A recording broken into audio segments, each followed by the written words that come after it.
दक्षिण भारत के मैट और लिसा 3 दिन और 3 रातों तक समुद्र में फांसे रहे। जब दोनों लगभग उम्मीद खो चुके थे तो अचानक उन्हें सामने एक द्वीप दिखाई दिया। यह देखकर वे बेहद उत्साहित हो गए और तुरंत अपने चप्पू लेकर द्वीप की ओर नाव चलाने लगे। कड़ी मेहनत के बाद वे अंततः उस द्वीप तक पहुंचने में सफल हुए। फिर दोनों ने तय किया कि पहले द्वीप का मुआयना करना चाहिए। सावधानी बरतते हुए मैट ने सुरक्षा के लिए एक सिग्नल गन हाथ में ले ली। जल्द ही उन्हें वहां कुछ खाने पीने का सामान मिल गया और जंगल के अंदर उन्हें ताजे पानी का स्रोत भी मिल गया। द्वीप की सुंदरता देखकर मैट को यह जगह बहुत पसंद आई, क्योंकि वह पहले से ही शहर के शोरगुल से ऊब चुका था। लेकिन लिसा को यह जगह बिल्कुल पसंद नहीं आई, क्योंकि वो सिर्फ जल्द से जल्द बचाव की उम्मीद में थी। इसके बाद दोनों द्वीप की सबसे ऊंची चोटी पर चढ़े, लेकिन चारों ओर सिर्फ समुंदर ही दिखाई दिया, जिससे यह स्पष्ट हो गया कि यह एक एकांत वीरान द्वीप था। अब उनके पास सबसे जरूरी काम था, रहने के लिए कोई सुरक्षित जगह ढूंढना। बहुत खोजबीन के बाद उन्हें एक गुफा मिली, लेकिन वह गुफा चमगादड़ों का घर थी। डर के मारे दोनों वहां से भाग निकले। जब वे समुद्र किनारे पहुंचे तो देखा कि उनकी नाव समुद्र में बह चुकी थी। अब उनके पास बचने का कोई साधन नहीं था, जिससे वे एकदम निराश हो गए। फिर भी अच्छा ये था कि वहां खाना और पानी पर्याप्त था। अब दोनों ने फिर से रहने की जगह की खोज शुरू की, लेकिन गुफा के अलावा कोई जगह नहीं मिली। रात हो गई, उन्होंने आग जलाई और पेड़ के नीचे बैठकर बातें करने लगे। सौभाग्य से मैट के पास माचिस थी, जिससे आग जला सके। लिसा को बहुत पछतावा हो रहा था कि उसने स्कूल की उस ट्रिप में भाग क्यों लिया, नहीं तो वे समुद्री हादसे का शिकार न होते। मैट ने लिसा को समझाया कि उसे इतना निराश नहीं होना चाहिए।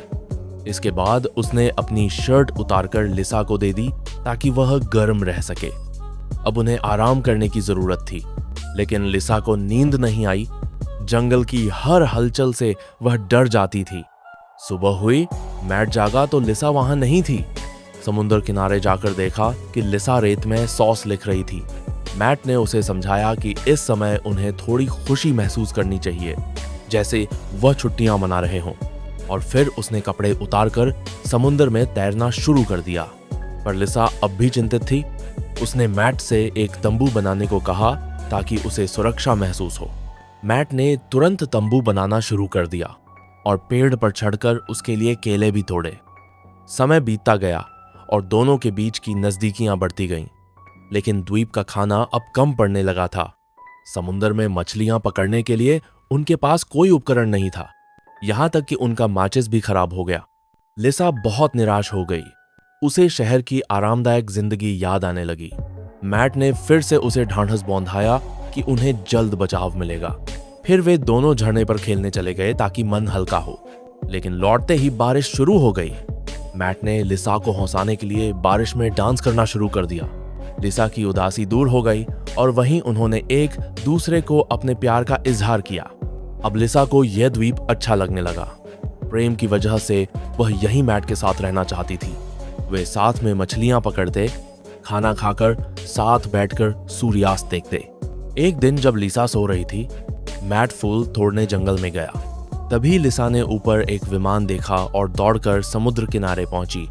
हड़बड़ी में सिग्नल गन नहीं मिली और विमान उड़ गया। यह देखकर दोनों बेहद दुखी हुए। लिसा ने मैट को दोष दिया कि वो किनारे क्यों नहीं था। पहली बार उनके बीच झगड़ा हुआ। झगड़े के बाद मैट माफी मांगने जंगल में गया। वहां एक काले तेंदुए को देखकर डर से भाग गया। लिसा भी पीछे दौड़कर पहुंची और देखा कि मैट ने तेंदुए को मार गिराया था।